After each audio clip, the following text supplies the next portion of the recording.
317 Towery Drive. Why does the keeper of the lake have more sense than this council in that he understands he needs to pay for riparian buffers should he need to acquire them? As of tonight, the City Council has not yet explained why the OD ordinance has been removed from the agenda.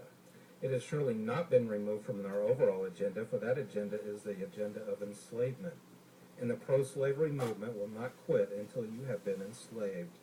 This council, or some council, will surely be back with it, or some form of it, to shove down your throats after you've been duly notified by mail, if at all. It is obvious that ordinances are not much concerned about getting rainwater out of the city in any kind of cost-efficient manner. If they were, few others would be here.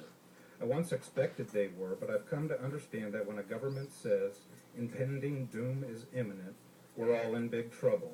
Not the trouble that comes from the doom they're predicting, but the trouble that comes from a government about to hack off another arm of the liberty we all once enjoyed. The precautionary principle, forbid all action for the sake of preservation, should first be applied to the principle itself, and then secondly to every act of government. It is imaginable that more people have been killed by governments than by natural processes. It is anti-constitutional and pure devilishness for any government to generally apply precaution or pre-crime to people. The precautionary principle is why the U.S. Constitution enumerates very specific and limited powers, while the vast collection of God-given and inalienable rights is reserved by the states and by the people.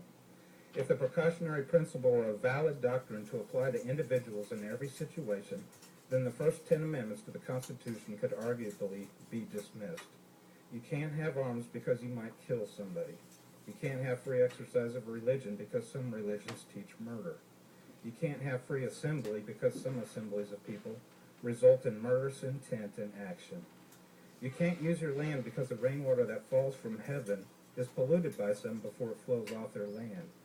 Truly asinine to apply the principle to people in this situation. Yelling fire when there is none is not the same as building a house next to a creek.